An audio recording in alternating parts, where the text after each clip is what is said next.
Anthony, Yeah. are you ready to kill some heretics and some xenos, all in the name of the Emperor? The God Emperor, the one who will lead mankind to its true destiny in victory against the warp? Not really. Okay. What are you doing here, then? Well, I was kind of interested in seeing a video game. Okay, well, good. I have just that for you, then. All right. Cool. I have, and even better, I have a video game about doing what I just said to do. Space Marine. Well, that sounds cool in the context of a video game. Good. Now, this game, I love this game. I even showed you the Collector's Edition box before we started. It's one of the few ones that I actually spent the extra money on to get the full box and everything and just nerd out on. Well, isn't that lame?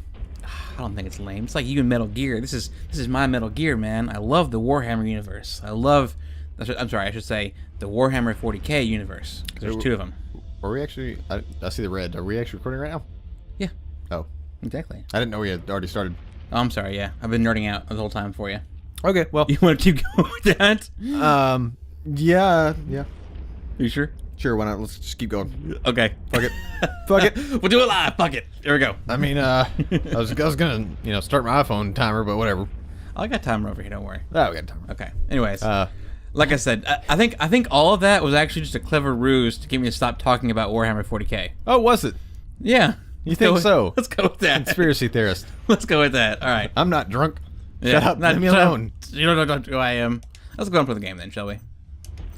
So, new easy campaign. a normal campaign. Oh, no. Normal. Not doing easy. Easy's too easy, actually. Ah. That being said, this game is actually difficult. It's like when you first think of a Space Marine game, to me, came to mind was like, oh, it's going to be like you're just overpowered whipping ass, right? Yeah. And truthfully, you do kick some ass, but you're not invincible. You have to actually plan out your attacks, and you can't just go guns ho, melee balls to the wall attacking. Well, whenever I would see anything about Warhammer, it seemed like the Space Marines being so badass was more. It was always seemed like someone within the Space Marines saying that. So it wasn't like the Space Marines really are ultimately badass. Right. It's more of just their ego being like, yeah, we're the best. They do have that ego. That's part of their training. Real quick here, I love this part of the intro scene. They do that in the Marines as well. Yeah, they do. Yeah, and it's like if you ever read the backstory to how Space Marines are made, because I have multiple times. Because again, I'm a nerd about this. Their condition. A lot of them like spend weeks inside this little like pod where you're subjected to like basically spilling messages, propaganda, just anything that gets you psyched out, basically. That's crazy. They're like a lot of this is just it's ridiculous and nuts how they handle the Space Marines, that kind of stuff. Truthfully, everything in the Warhammer 40K universe is just crazy, and that's why I love it, though. Pretty crazy, but you know what's crazier? What's that? Metal Gear Solid. You know what? After watching more Metal Gear Solid recently, I have to agree, it's close to it. I'd say it's close. Although, we'll see it in a second here, but there's a part of this that I saw in his first cutscene that seemed very Metal Gear Solid to me, just because of what he's doing. Right, exactly. And now, I've always have liked the Warhammer story. I haven't been able to get through a lot of the games because the games are just RTSs, and I can't ever really complete a RTS campaign because it's just monotonous at a certain point. Right. I do like I did play the first Warhammer game, 40K game for the RTS. Dawn of War? Yeah. And I like that game quite a bit, but it was basically Company Heroes, and then I got Company Heroes, and I was like, for the game purposes, I like the whole war aspect quite a bit. Right, exactly. And truthfully, the first Dawn of War and its expansions, they were good RTS games, but they didn't really cover what it meant to be a Space Marine or to be in this universe. Dawn of War 2 did that very well with like RTS squad-based tactics. Yeah. And this game fills the role of a third-person like shooter brawler. It makes you feel like a true Space Marine. Oh, that's good. And the biggest thing too, like I think you mentioned earlier, like you always think there's coming from inside the Space Marines saying they're so badass, and they truly are. They're like superhumans. They can do anything. They're genetically enhanced to do all kinds of crazy things. I won't go too into it for you guys, but they're not invincible. They die. They do die. And what's a good balancing thing I've always seen or loved about the universe is that these Space Marines, they are super badass. They can do anything pretty much, right? Take on thousands of orcs, thousands of enemies, that kind of stuff, right? Yeah. But they can be killed by other orcs or Chaos Space Marines or other aliens. So it's like, how strong they are, how strong must the enemies be too? Pop quiz. All right. Who would win in a fight? Space Marine or a Borg? Oh man, that's tough. I'd actually have to say Space Marine though. You think so? I think so because getting into the Warhammer lore, they do fight not a Borg type race. They fight the Tyranids, which is like a hive mind type Borg. Okay. So and they're very very tough, and a lot of times the Imperium's ultimate answer is to just blow up the planet they're on, to stop them because it's hard to stop them. But there are good stories written. Actually, hell, Dawn of War 2, you got to play it. They fight the Tyranids there, and you learn how they fight them and stuff like that. So it's actually really good. Well, now, okay, but in a full-scale invasions set, where they couldn't really use an exterminatus, Right. I don't know anything about Warhammer. But anyways, would the Borg win then? Ah, man, Because at that point, the Borg adapt. They Really do adapt really quickly. The Space Marines in the Imperium would just handle by throwing massive amounts of firepower and everything at them. So it'd be tough to say. I want to say the Imperium would win, the Space Marines would win, but it would be a very tough fight. It'd have to be something like, like you read in the books where like this the Space Marine does some crazy sacrifice, right, or something like that. Probably what would happen. I think Games Workshop needs to loosen their butthole a little bit and get on that. I think the one problem I have with Games Workshop is they're very protective of their. Can I execute him? I guess I can't. They're very protective. Oh my God, where am I? Of their property, and to good reason. Like they want to make sure when a game releases for their property, both Warhammer and Warhammer 40K, that it's going to be good, right? Yeah. But at a certain point, though, I think they need to kind of loosen up a little bit because there's been some good ideas floating around out there that they've never acted on, and I think if they've done right, would be amazing. Yeah, that's true. I mean, if one bad thing comes out, I mean, it's not going to kill you. And here's the thing, though, too. Even them being so protective and everything, there have been a couple of bad Warhammer games. Yeah, really bad games. There has. And truthfully, like, people still write fan fiction about, like, not weird fan fiction, but actual just genuine fan fiction. That's pretty good. I'm sure about Warhammer. Weird one exists out there, too. I'm sure there's, like, some if you guys, Animorphs and going in with, like, the thing, like Space Marines and, like, like a Chaos Animorph. Just like a horse transforming into a Space Marine. Exactly. And, like, fucking that Space Marine. That Space Marine fucks them and something weird like that. Exactly. I've been watching too much comics. I mean, you've been in my room. I have my shelves are just full of Warhammer 40K books. I'm sure I've got some sitting over here somewhere as well too. I love reading all the books. They're really good. All the Warhammer 40K books are good. I did see that wolf you got over in the corner that can transform into a person. Yes, that's he's not supposed to be out of the cage. How do you see that? Don't worry about it. You put it back in the cage, but don't worry. Oh my God, grenades are everywhere here. Ooh, grenades. But yeah, I'm sure lots of horrible fan fiction exists about this as well. Yeah. Of course, you can say that about anything. Exactly. That was funny though. Actually, Fort Parker, the chief financial officer of Devolver Digital, actually came out on Twitter this week and said, "There's not enough Fort Parker fan fiction." Oh God, what? I was like, what? Yeah, that's come on, man. Yep. That guy's gotten quite popular. Yep. He's old as hell. God, I don't. Oh my God! just the thought of that is like, really? Yeah. Come here, you. I mean, health back. He wants some fan fiction with some bangamorphs. Yep. I don't know. Fan fiction can be pretty funny sometimes, though. It can. There's some. Dare I say interesting? Fan fiction. You want to hear some interesting Pokemon fan fiction? God, I'm sure. Oh my God! No. Read aloud. You can go to Max Scoville's YouTube channel and check that out. All right, good. We'll do that in the future. He's laying next to his girlfriend in their bed, and then he's reading aloud, like a two-page. Oh God! Pokemon. Give me my beer for this. It involves sex, in case you hadn't known. Really? Yes. Really? Here it is. This is the part where I'm just like, yeah, let's just ride this ship down to the planet. That's fine. Ride the Orca ship, which we're not even sure how it works. Yeah. There's just so much. Just slap some shit together. Exactly. Now, hold on now. Those engines are way too organized to be orc engines. I'm sure if you actually, you're actually kind of right, actually. They shouldn't even be symmetrical. Yeah, I know. That's the thing. Is like, well, actually, you know what? No. That's a captured Imperial ship. They slap their stuff on it, so that it would be. All right, yeah. They did that a lot, too. But, like, how we're just going back like that, talking about that? That's one reason why I love Warhammer 40K. The backstory, the lore behind everything. There's so much of it, and it all makes sense and fits in its own way.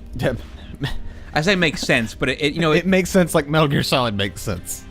Exactly. I would actually say yes. Like Metal Gear Solid, if you look at it outside of the context, it's like, this is nuts. What the hell's happening? This guy is reading people's minds. What the hell's going on?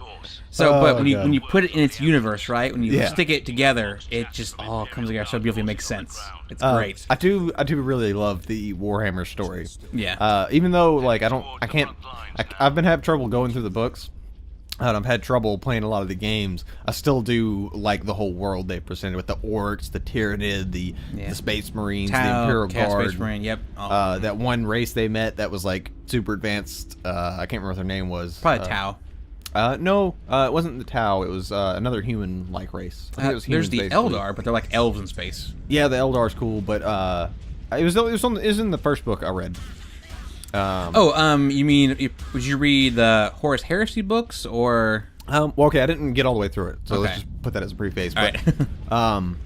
It starts out at the beginning of the book, and the Space Marines are going down to this planet, and it's a highly advanced planet. Okay. They have basically weapons on match with the Space Marines and troops in the same phase, except they have one advantage: they have invisibility cloaks. There are a lot of. Bolter. There are a lot of like the Horus Heresy books for sure when they're going through the Crusades still and everything. Yeah. That show like them reorganizing humanity back together, and they do run into other. They do run into other human colonies that lived before the split happened. The Southern they called it something like that. The big warp storms that have developed. Some of them have evolved technology on par with the Imperium, if not better. In fact, there's really good. I think it's in the second or third Horus Heresy book when they meet this pretty decently sized empire of humanity. They're just like the Imperium, but when they get there and Horus has the idea this time instead of trying to conquer them, he said, "Hey, let's try to reason with them, right? They have no malfunction. What's the one I'm looking for?" Mutation in their gene, right? They're pretty much pure humans. Nothing has changed to them, right? Let's try to talk to them. Tell them to join us, right? Yeah. Learn more about them. Well, the whole story is really good. You get to talk to them for a bit, learn how they work, and the whole time they're there, Space Marines there, you're following are like, look at these guys' armor. They have like no armor. It's like paper thin, and they have bow and arrows. What the hell is that? They don't have bolters here, right? Yeah. They're kind of they're being peaceful, but they're kind of like these guys are nothing compared to us, right? Yeah.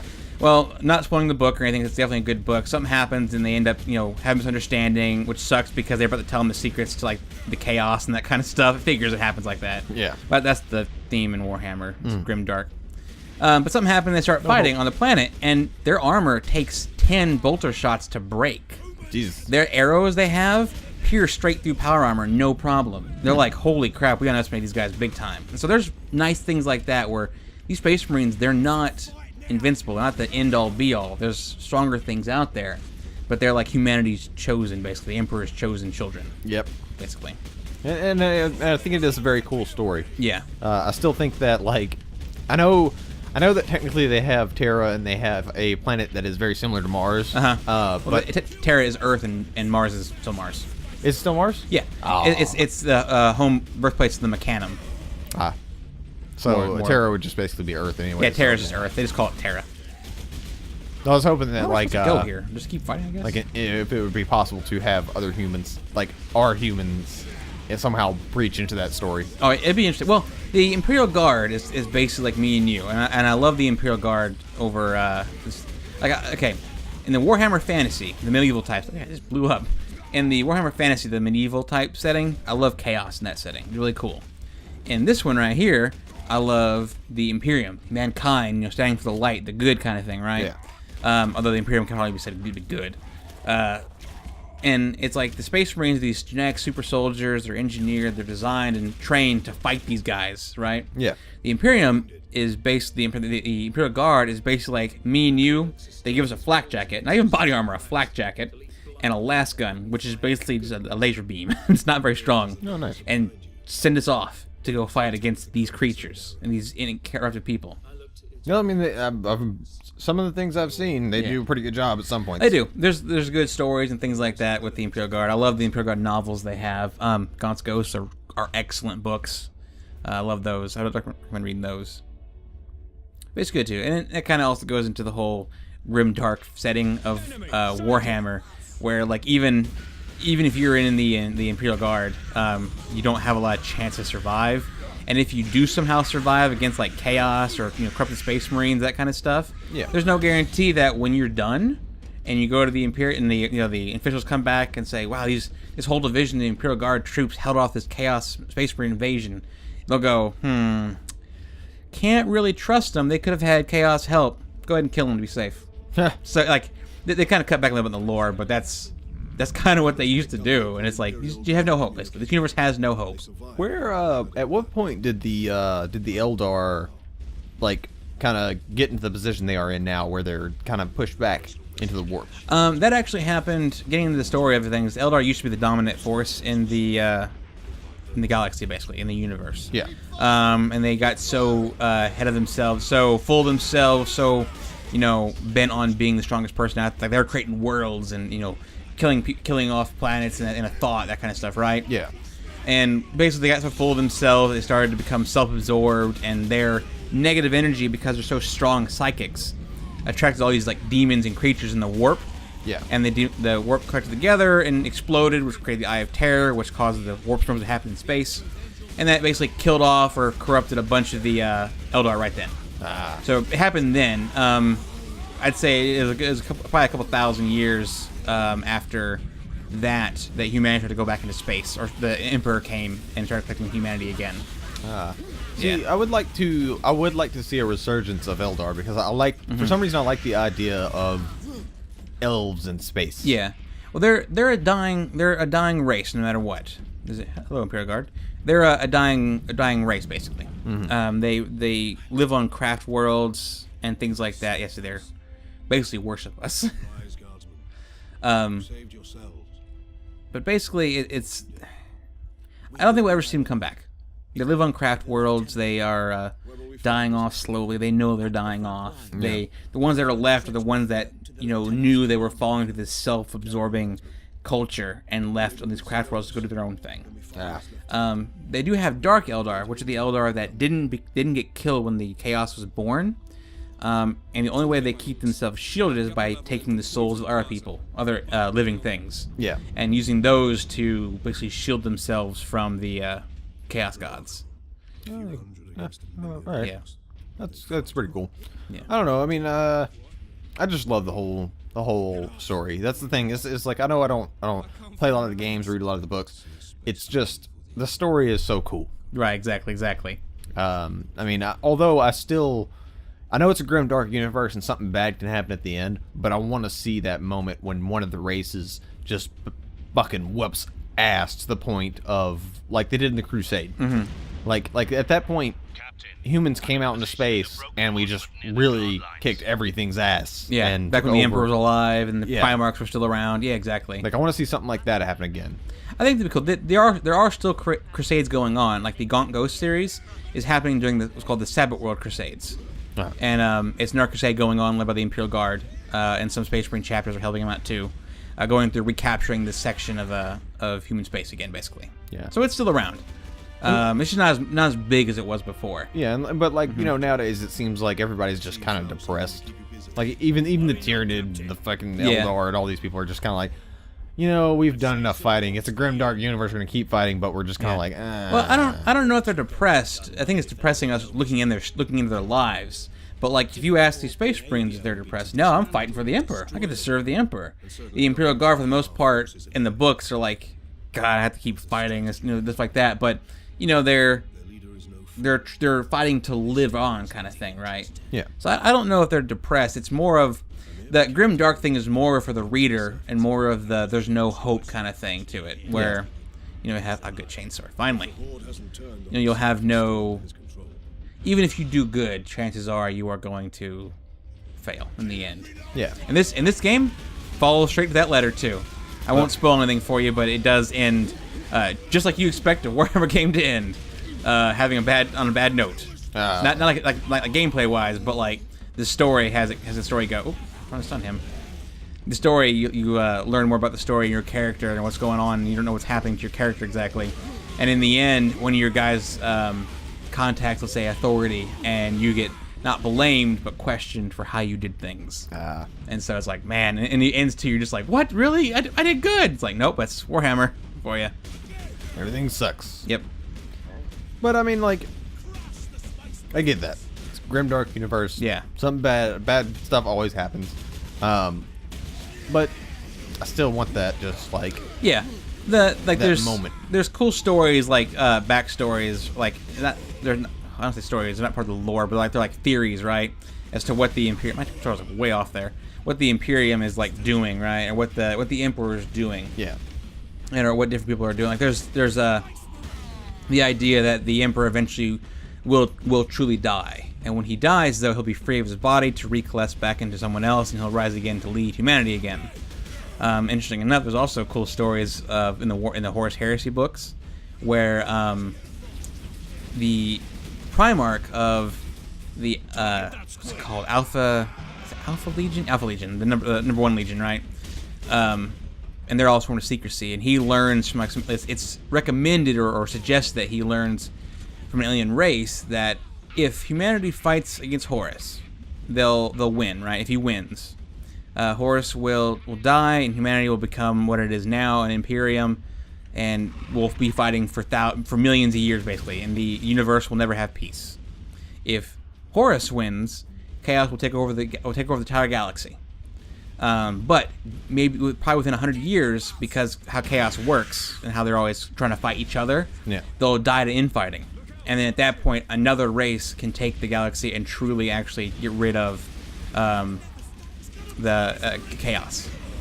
Cool things like that, you know. So by the Emperor defeating Horus and Horus Heresy, he basically is damned humanity and the galaxy to fight forever, or until finally one side gives up, or not gives up, but dies, basically.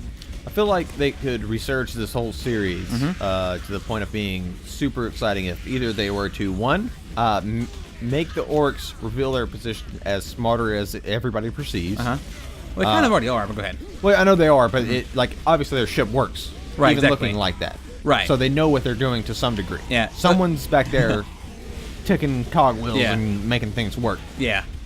So either doing that and revealing that idea to the Space Marine or the reader or the viewer or whatever, or making the Emperor come back alive again or die and then be revived. Right, exactly. I feel like doing something like that, or making the Eldar resurge. It'd be cool. I think Eldar research, that would be pretty cool. The what I was gonna say too is that about the orc thing is that one theory that as to why their stuff works is not so much they know what they're doing, but there's some energy, some magic or power behind them.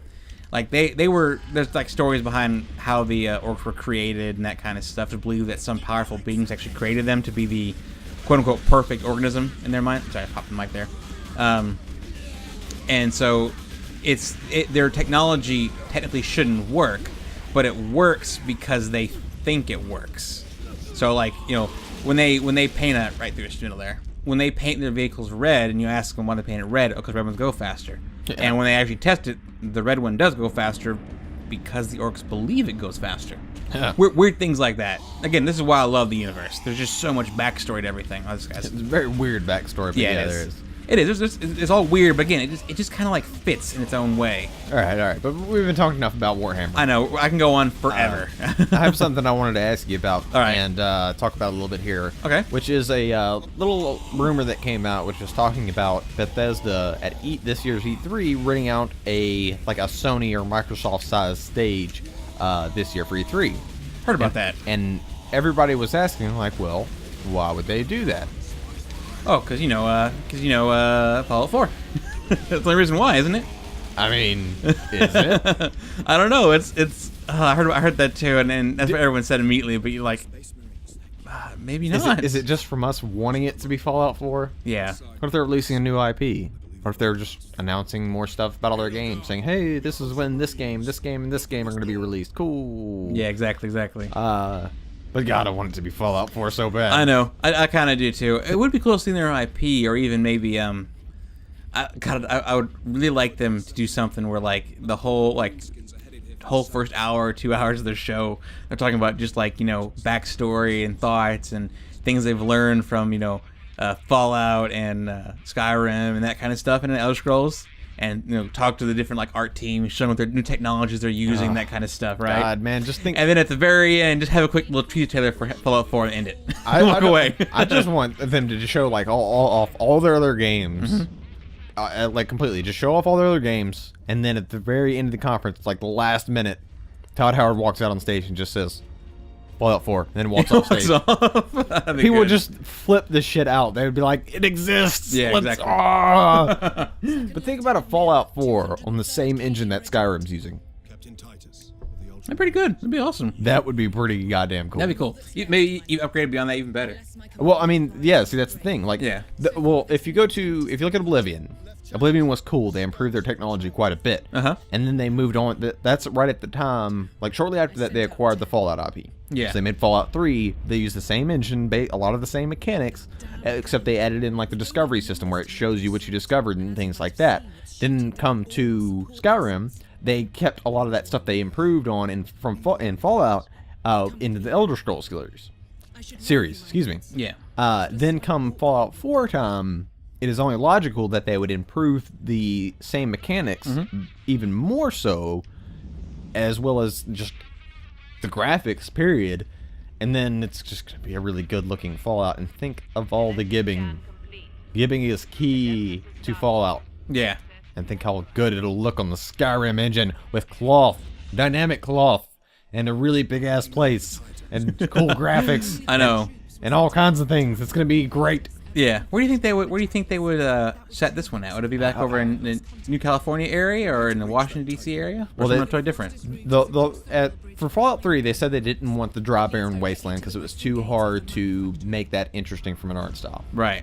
So they made it in the Washington D.C. area, which did offer. It was still very pretty bland, but they did offer a lot of good color options. Like you even had that one forest area that you were able to go into. Yeah. At that one point, which is nice. Because that's a nuclear bomb is not going to completely wipe out forests. Right. All Exactly. the forests. It's not possible. Well, it depends where they're going to aim it at too. They're not going to aim it at a forest. I mean, a city. Yeah. See, that's the thing. Like, there's a good chance that there's be plenty of those type of areas around, but not in Nevada where it's already a desert. Right. Exactly. So if you blow up everything with a nuclear bomb, you just have more desert. Right. Exactly.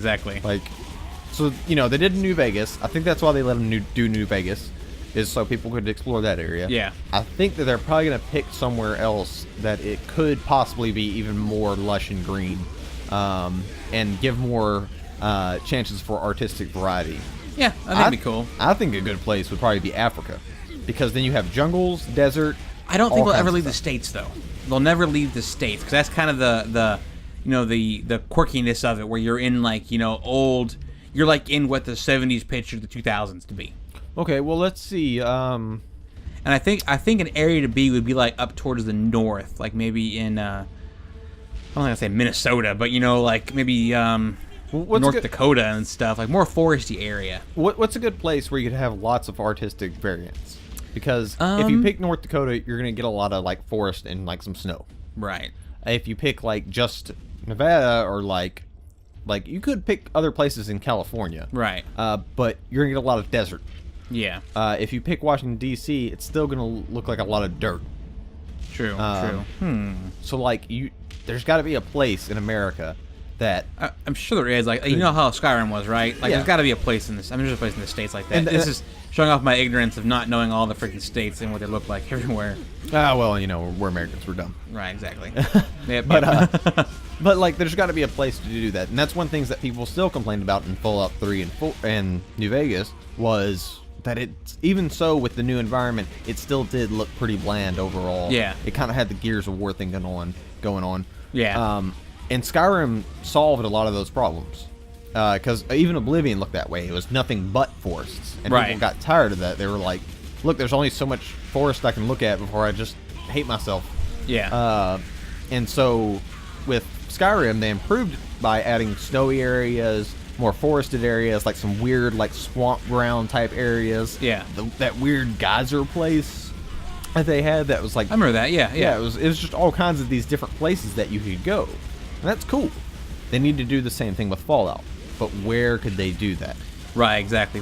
Well, the big thing though with Fallout is that it's taking place in a nuclear apocalypse. There is to be some like desertness, dryness to it. Maybe not, all desert, but, a worn-out, barren look. But that being said, it has been a while since technically the end of the war, right? Yeah. So there could be... I think in Fallout 3 and Fallout New Vegas, it's technically been 100 years. Like, right after the nuclear radiation cleared. Right, exactly. So it's right there. So the nuclear radiation is cleared. Everything is just now starting to come back to life. Yeah. But even so, like you said, you're going to nuke cities. Right. You're not going to nuke forests, because why would you nuke a forest? There's nothing there. Right. So there would still be plenty of opportunity to bring that stuff out, and that could bring a lot of environmental variance and artistic variance with New Orleans. Ooh, Because they did that one where you're in the swamp by New Orleans. What if you actually take place up toward, like, actually in the city outer edges of it?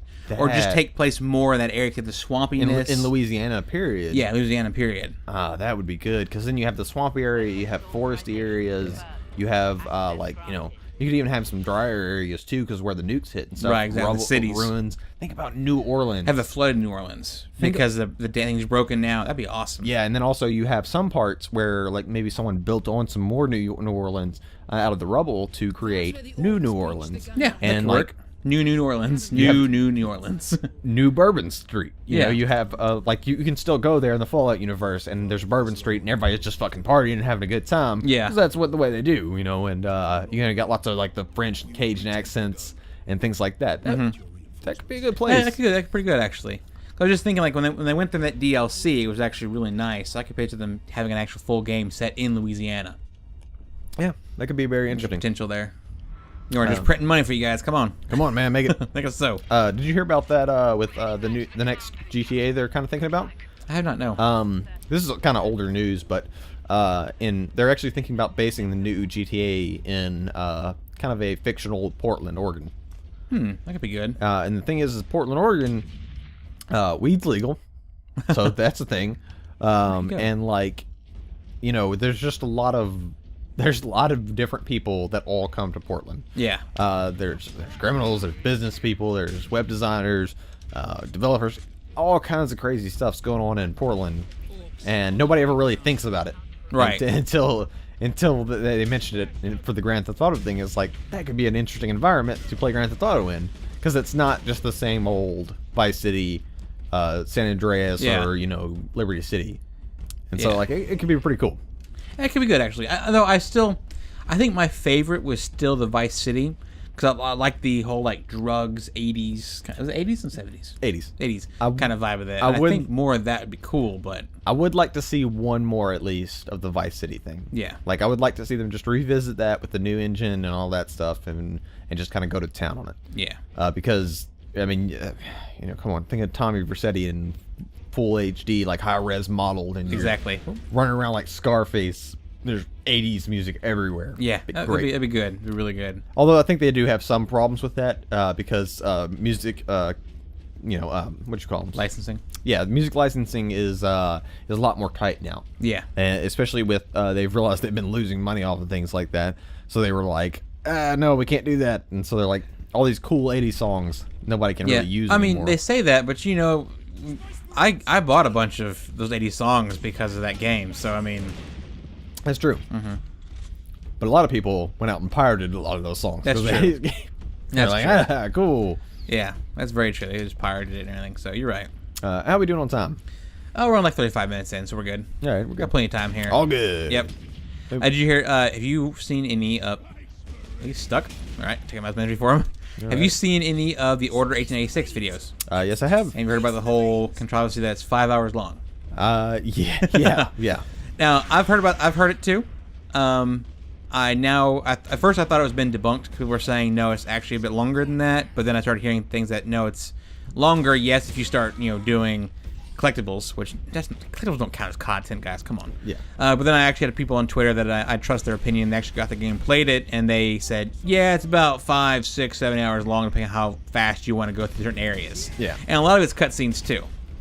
Now, when I first heard that, I'm thinking, great, it's going to be another crap game, right? It's not going to be very good. It's not going to be very fun. I've been watching a playthrough of it. Granted, there's a lot of quick time events, a lot of cutscenes. The game is gorgeous, though. Beautiful, really well-looking game. And even when you're actually playing the game, the movement and everything just flows so well together. I was shocked. For a PlayStation 4 pushing that out, Yeah. that's really impressive, the way they did the graphics. Exactly. I agree. And that kind of got me thinking, too, where it's like, is it okay for a game like that to be 5 hours long? I don't mind a game being 5 hours long at all. Like, I was defending Metal Gear Solid Ground Zeroes because it was 2 hours long. But, you know what? Metal Gear Solid Ground Zeroes cost me $30. Yeah. So that's fine. Exactly. Well, The order is 60. Yeah. And so that's like maybe I would even be okay with like 40. Yeah. Like that at that point, like, okay, cool. Yeah, that's fine. I'll buy that and play it. But for $60, that's a lot of money nowadays. It is. It's definitely a lot, and it's for only being 5 hours long for a game that potentially has no replayability at all. So I get that where it's like, okay, it's not really good, really, Yeah, Now, and we even looked at that earlier today, talking about Metal Gear Solid. Ground Zeroes for the PC. I have 25 hours in that thing on my Steam's list, and it's like that game was. You can beat the main mission with skill in an hour. Yeah. So like, that's not a lot of time to do things, but you get New Game Plus rewards. You get guns right at the start. If the order were to even do that, that'd make it a lot more worth it. It would, and I think too the reason why that game is so short is because I kind of realized it takes a lot of time and money to make the game look this way and play this way. Yeah. Now the two things though that I do agree with that I've heard is a problem with the game, and something that people should be upset about that people haven't talked too much about. The first one is the gameplay being a lot of QuickTime events, and I think they took those out and did more of just a straight, third-person shooter combat-esque thing. Maybe add some more melee combat into it. It'd probably be a good game overall. I was listening to the Bombcast earlier this week, and they were talking to Jeff Gersman about it, and he's saying one thing he was really disappointed in was the fact that it looked like when they started talking about the game and releasing trailers and things, it looked like it was going to be like kind of like a more serious Ratchet and Clank. Right. With all the guns you could use. Yeah. Yet, from what I understand, there's not that many guns in the game. There's not like a massive amount of guns. There's nothing. You don't get really any chance to use them. And so, like, they should have pushed that harder. Right, more to that. And you actually reminded me of a third thing, too. Something I was going to say was that it has a pretty interesting backstory to it, but they never really, how do this again? They never use it. They never actually get into the story, like, telling you, that's how I do it. There we go. Cool. They never get into the story and actually tell you what's going on in the background, all the cool things that are happening, right? And I don't like that either. Yeah, I mean, and that's one thing I heard too was like, they have this really cool story, but they don't really do anything with it. Right, exactly. And from what I understand, you're fighting humans most of the time. Yeah, from what I've seen so far, it's a lot of human fighting, and that bothers me too. And it's like, you're sitting there showing us werewolves, and I'm not faulting them for the trailers. Like, everybody does that. Right, exactly. But you really should have. If you want to make your game play good, you want people to come back for more. Right, exactly. You need to have something cool, and those werewolves looked awesome. Exactly, and that kind of goes in. Go ahead, sorry. If I could fight a werewolf, but I could shoot him with a lightning gun that makes him explode, or have that weird like flame gun that does something weird like that, or an ice gun. I don't know. Yeah. Who cares? Just something crazy. Yeah. That would be a lot more fun. Yeah, it would be, and I agree with you. What I was saying too about it is that this is the big one here too. My last one, third one, reminded me of is the big one too. If you look at people did side-by-side comparisons when they were talking about the whole 5-hour game thing. People are watching gameplay videos of it, and they noticed something. The first time you fight a werewolf, the QuickTime events you run into. A were what? Oh, werewolf. There you go. He's a northerner. I say woof. I can say wolves, no problem. I say woof. Woof, woof, woof. Anyways, when you first time you fight the werewolf, wolf. I'm sorry. All right, whatever. Continue. Okay, whatever. Go ahead. Get past it. Go. Shut up. Anyways, you do a quick time event, and it's all cinematic looking, and you fight it. And when you're playing it normally, they do like predetermined dodges and that kind of stuff when you push buttons, right? Mm-hmm. Someone did a comparison to the last boss you fight, the big bad werewolf guy. Yeah. It's the same thing. It's the same motion, same movement, same everything, just a different background. Like the same tells and everything? Everything. Every single move you do and it does is the same thing. That's a problem. Well, time to go back to the 90s here. That's lame. Yeah, that's the problem, and I agree with. I think it was Jesse Cox that pointed that out to me. He linked to the video comparing it, and he had a good point. Why is no one talking about this? Why is no one talking about the 5-hour thing? This is more damaging than just being 5 hours long. Yeah, and I agree. Like that's more serious. Like there's some heavy. Like the gameplay's not bad in that game, from what I understand. It's just boring. Yeah, it's more like The Last of Us, from what I heard. And that's not bad gameplay. It's kind of tedious at times, but it's not bad. Well, see, but the Last of Us is more than 5 hours long, and also gives you more variance in what you can do with the gameplay. Like there's ways you can experiment with the AI just to have a good time. Yeah, exactly. And it doesn't seem like there's that in that game. Like you can't mess with the AI because the AI is just gonna shoot at you. Exactly. And like I said, there's no like backstory to keep you interested. Like no cool story. They just like, hey, you're here now. You're part of the Knights of the Round Table. They never actually disappeared. They were made to fight werewolves. Live with it. No story to it. That's what Ground Zeroes needed to make it like just perfect. If even being 2 hours, they need a boss fight. Yeah, that's true. Some kind of because like that's one of the cool things about Metal Gear Solid has always been is cool boss fights. Yeah, and they're very like structured boss fights. They have tells and they have secret ways to beat them, as well as the just generic way to beat them that you never know about. Like I was watching Metal Gear Scanlan recently, and like he beat like Vamp with a Nikita. Like the rocket, right? Yeah. Huh. And I think you could do that. Like yeah, that's like wait a minute, that thing's slow as crap. Vamp is extraordinarily fast because he's a vampire. Yeah. Like that's weird. That type of things needs to be in the order. Like 5 hours is not bad. I don't care about 5 hours. I care about paying $60 for 5 hours and being bored. Right. Exactly. And I mean, I haven't played it yet. We're getting it soon, so I'm gonna be playing on Brother's PS4, and we'll see how it goes. Yeah. But so far, everything I've seen makes me seem like I don't want to play it. Right. Exactly. I want to watch it. It's ready to watch. But you know what that's for? I can go to YouTube and watch one of them big cutscene compilations. Right. Exactly. And then the be whole like, story hey, together. Cool. I actually know a guy. Shout out to Fluffy Ninja Llama who does that stuff. So watch his channel for that stuff. Cool. I might wait until see he does that. Yep. He probably will. Eventually. Or her. I don't know who that is. I just know it's Fluffy Ninja Llama. Whoever it is. There you go. If he's trans. Does anybody have a problem with that? If you do, you're an asshole. Exactly. Douche. What are we talking about? They're a person. A person. I don't know. I'm ranting now. Those look like a bunch of golems walking around from a distance. Those are not snotlings. Those are not goblins either. That's actually the term they give them. They're like the pre-orcs. They're like when again getting way back in the lore here, when orcs spawn, it's believed. Are you killing orc children? Well, it's believed orcs are made by fungus. The fungus grows into them. It's believed by that. And so when they come out, you get snotlings first, like little small little dudes. They run like gather like sticks and stuff, kind of like make a small little base for themselves. And then come the I guess they're goblins. We'll call them goblins for the hell of it. I've heard the name of them. I'm sure we'll get mad in the comments. Some Warhammer people mad at you. I know. I forget the freaking name. But they come out next, and then after that, the orcs start to spawn out of it. I'm calling them Smeagol's. Call them Smeagol. That sounds good. All right, so I got to fire. Look, that's this gun. All right, Vengeance something. The Vengeance launcher. Vengeance launcher. That's called. Yeah, we'll call it a Vengeance launcher. And you know what? Look, yeah, see, launcher. Vengeance launcher. See? Yeah.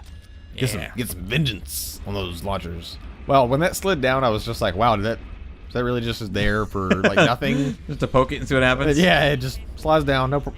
Doesn't do anything. You're good. That's it. Yep, no problem at all. See, now, I do notice this from a game design theory. They should change the colors around the edges of the doors to allow the player to know. Well, that one's red. I couldn't remember if something came through here or not. That's pretty good, but imagine someone playing this drunk and they don't notice that. Like you're doing now? Yes. Well, I'm not playing it. Okay. I will play it. I don't care. Oh. Can I stick in with it? I can. Yes. Yeah. Yeah. There we go. It's like fireable plasma grenades. Look at that door. Yep. Except you can't do that in Halo. They have plasma weapons in this game. Not used very often. I'm talking about like the plasma grenade. If you could like launch a plasma grenade at someone out of a tube, that'd be amazing. They're pretty cool, actually. Oh, they need that in Halo multiplayer. What is this thing here? If they can ever get Halo multiplayer working. Oh, is that still broken? Yep. What? How is it still broken? What the hell? I think they just made it and forgot about it. And they were like, yeah, very possible. Halo 2. Talk to Bungie. I'm sorry to be sitting there just like saying so much giant bomb stuff, but Drew Scanlon was actually talking about that.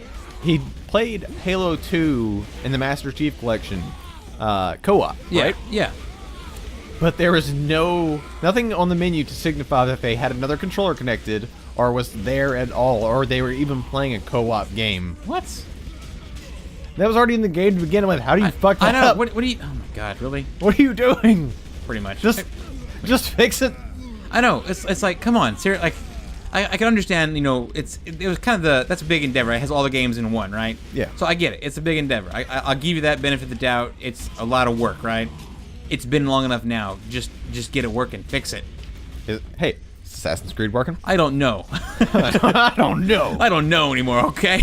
I don't want to talk about it. You seem like you got quite upset whenever I asked you that.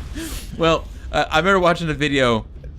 It was like the top 10 disappointing games of 2014, and Assassin's Creed was still on it, and it showed the most recent build, and I was like, you guys may notice in this video, I record this after the latest patch that supposedly fixed the frame issues. Now, granted, the frame issues are fixed, but now all the water textures in the game flash, like they're having a seizure. And he showed me like the picture of a bay, and just like, just flashing. It's like, what is happening? How do you break that? You know what we do?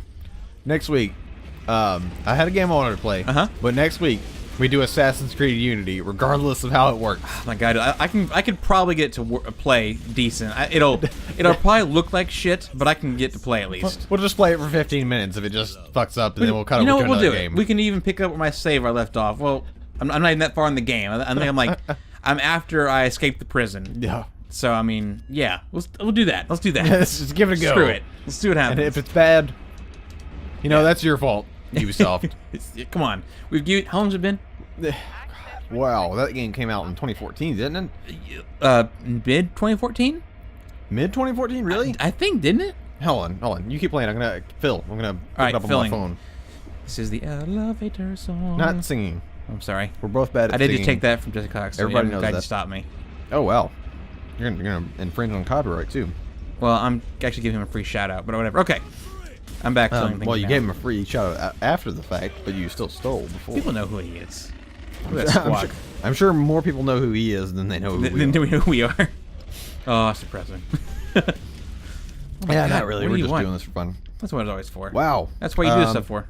Fun. No, that was it's November. Okay. November. Okay, that's not too bad. For North America, it's November 11th. All right. Okay. That's not too bad, but still, let's think about that. So it's February now. Yeah. So that was November. September, it's late February too. December and then February. That's 4 months. Yep. Ubisoft fixed that game. I know, and I think they came out, didn't they, and said, "Hey, we kind of can't fix the game." Didn't they say that? Kind of, yeah, a little bit. Not in so many words, but yes. Yeah, and I think you said it before in our video when we talked about it, but we're pretty sure it's because they used technology they should not have been using. Yeah, looking at that game, it looked like it was using some stuff that was just shouldn't have been in the game yet. Like, granted, it's cool technology. It's used in CG movies a lot. But I don't know if our algorithms are good enough to handle, especially on a console, but more so even so on a high-end PC. It eats up so much processing power that I don't know how you would optimize that to make it work right, unless you just have a genius on board. But apparently they don't, because it didn't work. Because Ubisoft. I mean, there's good people working at Ubisoft. Don't get me wrong. Yeah. I mean, well, actually, a lot of people quit after that whole female debacle. That's true. That's true. Yeah, a lot of them. It was dumb. It was really dumb. I've recently started following one of the lead animators. Shell, Jesus Christ. Former lead animator on a lot of the Ubisoft games. Apparently, they rotate those people around a lot more than I thought. Which I don't think they would. It sounds weird to do, but anyways, he was talking about that a lot too. Like, oh, it'd be a day or two's work to make female characters in the game. Right, exactly. That whole female thing was so stupid. It was so dumb. No, but that's the right hand not talking to the left. That's what exactly. That is. Yeah, exactly. I don't really blame Ubisoft for that, but I still think it's dumb. Yeah. Yeah, it is dumb. Yes. All right, where are we going? Am I going backwards? But I tell you what, I've seen it happen before, and it'll happen again. Next Assassin's Creed that comes out is the same way Unity is. Mm-hmm. People are going to drop Ubisoft. Oh, They're yeah. gonna be like, done. Nope. Over with it, be tired of it. Although, hopefully Ubisoft realize what's happening, because they released a new game called Grow Home, which is very interesting. I haven't got it yet myself, but like basically you're growing these vines into these things to, like, I don't know, get yourself up into space, basically. But it's a very interesting looking game, and guess what they did that I love? What's that? Automatically, without even playing the game, anybody can love this, and you'll love it too. All right, hit me with it. There's no Uplay. Oh, that's nice. Yep, That's nice. that's just like, yeah, all right. So it's just great. And if they did that with Assassin's Creed, I would be very tempted to buy the next Assassin's Creed just because it didn't have Uplay. Yeah, exactly. Oh, that'd be great. I guess, guys, we have a new Assassin's Creed Freedom, they're calling it. It's literally the same exact thing as Unity, but guys, we didn't put Uplay on it. Best game in 2015. That'd be awesome. Be Oh, like, God. they just say that their ad campaign on TV, like Assassin's Creed Freedom, and they come out and some dude just walks out and says, "There's no Uplay." No, and walks no, off. no, even better. It's in the name. It's in the name. Assassin's Creed Freedom from Uplay. There you go. Perfect. Assassin's Creed : no Uplay. Yeah, that's what it is right there. It's just all the Assassin's Creed without Uplay. Oh man. That'd be great. And then Far Cry 3, no Uplay. It's like a remastered edition, only better. Right? Yeah. It's Far Cry 4. The Spires of No Uplay. Yeah, there you go. Something like that. I don't know. No towers. Yeah. No towers. No towers. No Should Uplay. be, yeah. No towers. We're clearing it out. It's getting good. Baby. We just said, you know what? Fuck it. Because it's... We're tired. We're tired. We're tired. Yep.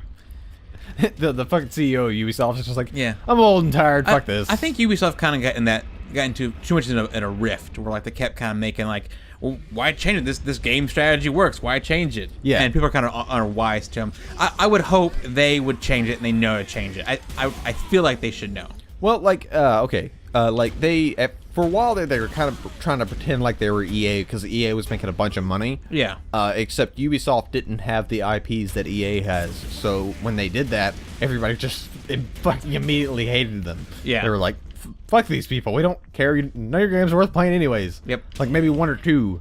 So, you know, they recouped themselves with Assassin's Creed. And then Assassin's Creed had such a nice formula, they kept using it for all these other games like Watch Dogs and like, that weird car game that They had nobody freaking played. towers somehow in the car game. How do you do that? Come on.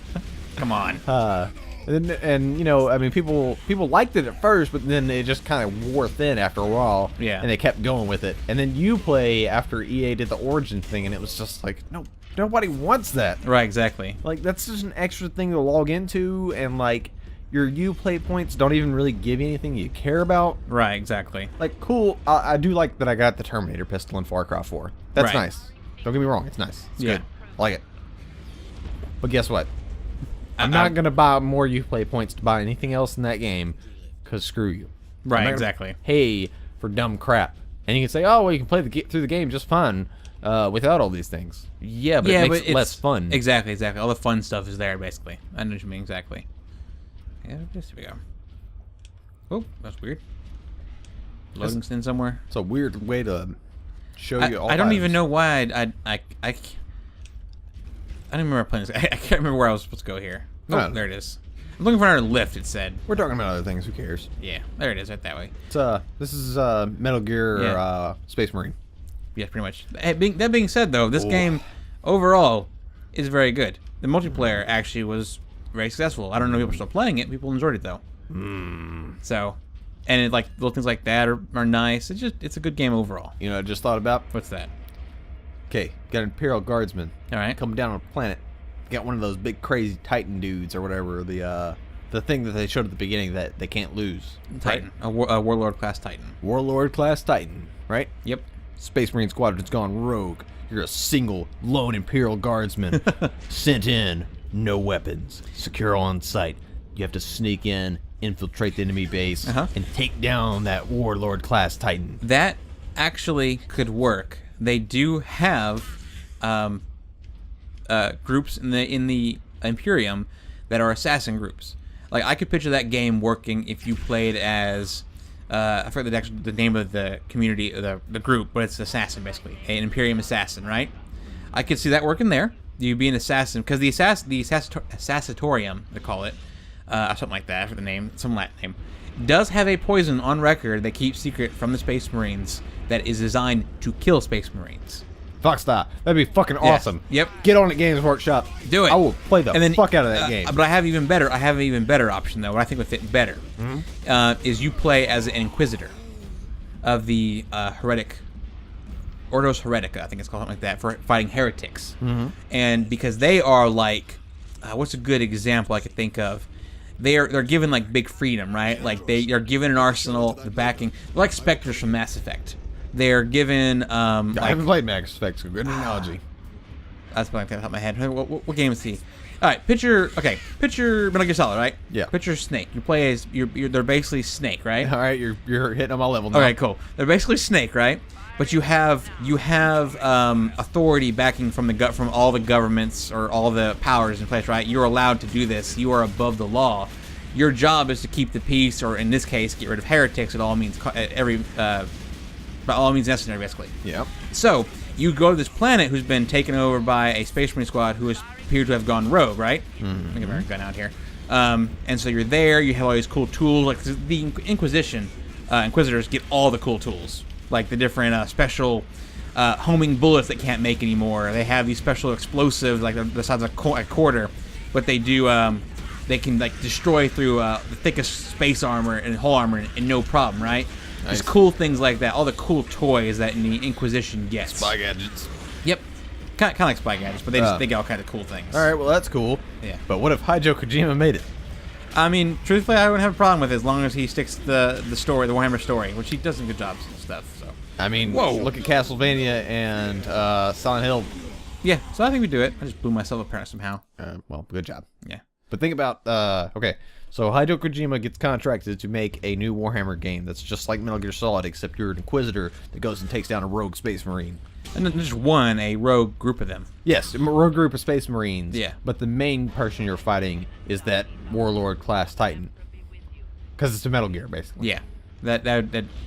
Well, yeah, he said it probably didn't secure it from them because they don't want to lose it. But okay, there you go. But you realize when you get there that it's been corrupted and you have to destroy it. Yeah, that'd be cool. Or you use it to destroy the place. And so you get similar weapons to Metal Gear, and it's basically a Metal Gear game, but you're just playing as that guy. Yeah, and I think that'd be amazing. That'd be absolutely same gameplay as Metal Gear Solid. If you will not serve in combat, then you will serve on the firing line. Yeah. Okay, we're back. Sorry about that. Good job. Ran out of hard drive space there. My fault. The explosions from those guys killed me, basically. You haven't installed the other hard drive. I need to, though. Well, actually, what I need to do is I just need to clear off this recording drive a bit more, actually. Actually, you need to install that other drive, brand new drive you have. Yeah, that'll be my video storage location. I need to do. There you go. We're actually almost done. We'll get to this point here real quick. I think this is after this area we blow the turret up and we're done. So we'll do it. We'll end it here, but we'll get to that point. But yeah, we're talking about our game idea. So yeah. Oh yeah, there's something else I wanted to talk about too. Okay, what's that? Which is Square Enix's new program where they have Gex, something else that I don't know the name of, and Fear Effect, and they've basically put it up on their site where you can pitch ideas of about a new version of that game. And what happens is if enough people vote on it and it gets approved, Square Enix will actually give you the license. You can take a team and build out that game for like Gex or Fear Effect or something like that. Yeah. And then you get the license, you get to make the money off of it. Square Enix gets 20% of your profits. That's cool. And they take a small amount of money from the, like, say, Kickstarter rewards if you do it on Kickstarter. Yeah. But you do get that license. That's nice. So That's nice, actually. I thought that was interesting. It's like, you're basically pushing yourself into a publisher agreement, which can still be okay. Square Enix does not seem like the worst publisher that I've ever seen. Yeah. They're probably going to create a crappy mobile version of your game. Yeah. But I mean, that's business. That's what big companies do nowadays. Right. Exactly. But at least you get to create a cool new Gex or a cool Fear Effect. Interesting enough, Fear Effect was one of the first games I ever saw on PlayStation 1 to actually have characters' mouths moving while they were talking. Yeah, you forget about things like that. Yeah, Okay, like a lot of games didn't do that just because it wasn't possible. And I'm pretty sure it was mostly just a texture. Yeah. But it did change, like while people were talking and doing things, which is nice. Yeah. Gex was just, you're the Geico lizard running around. Yeah, basically. Doing things. I don't remember much about the game specifically, but I do remember myself having a fondness for it. I think it was just a very solid platformer, pretty much. I remember the name. I think pretty much what it was, basically. Yeah, I mean that's I can remember even so when the Geico commercials first came out, and it had the little lizard dude on it. I was like, hey, that's Gex. Yeah. I get it now. Yeah. So, God. I don't know. I mean, it could be cool. Hopefully, someone creates something cool out of it. That'd be awesome. Let's see. It's got potential there, basically. Is what we all hope for, though. So. I would like to see a new Fear Effect game because Fear Effect was very interesting. It was very along the lines of like, I never beat the game because when I was a kid, like I didn't have great access to a PlayStation 1. Yeah. But I did play a little bit, and one thing I liked about it is it had that very Ghost in the Shell style atmosphere. Yeah. To it, like even the protagonist was a woman, and you just kind of went around and did cool stuff. Cool, like sci-fi things. Yep. So yeah, I think it's nice to see a lot of these publishers putting that the community out there, because the community has a lot of cool ideas, and the community doesn't always know what they want per se, but they have ideas that could translate well. Yeah, and to I mean, games. It may seem scummy that they're taking a little cut of the money, but it is their license. Right, exactly. Exactly. It's their thing, and they need to make money off of their business. And plus, you're getting to create an official game that, is from one of these old games that you probably played and loved. I mean, like I would love to make a Fear Effect game. Yeah, exactly. That's awesome. I don't know enough about the story, so I'm not going to sit here and pitch an idea, but that whole thing seems cool to me. Right, Putting exactly. that into a modern context with cool graphics and having the official license, that's nice. Exactly. And they plan to do it with more. So think about what IPs does Square Enix have that they don't use anymore. Right. They're probably going to put them up on there at some point, and Yep. then at that point, you can make a game you love. Yeah, I think that'd be really good there then. Now, they just need to do it with Final Fantasy, because apparently the people who now make Final Fantasy have lost their fucking minds. Yeah. I don't know. The new Final Fantasy looks pretty cool, but It does. it's no Final Fantasy 7. I forgot how pretty this building looked. Very, very chapel-esque pretty. Yes. Anyways, we blew up the cannon over there. We are now on the pathway to take over the Titan. I think we'll end it here. All right. Don't spoil too much stuff. That way people can actually play the game. I recommend getting this game and playing it, though. Even if you don't like Warhammer 40k, it's a good game overall. Challenging. You can't just go gun-ho. You saw me there going gun-ho, mailing things. It doesn't work. And I will say, without spoiling anything, halfway through this game, the gameplay changes. You no longer just run through and melee things to death. You have to think strategically, and it turns into a third-person shooter, basically. I have played More so. a little bit of this game, and I Yeah. can say it is very fun, at least for the single player. I haven't played the multiplayer, though. Yeah, definitely. Hope you guys enjoyed the video. Give us a thumbs up, like the video. Leave us in the comments in our games we're going to play in the future. We'll be doing that Unity thing next week, I think. We'll try it comment, out. and subscribe, and this may be even a surprise to Austin, All right. but soon we're probably going to have our website up. Oh, man. Bombshell. We'll just end it there. Goodbye, everybody. See ya.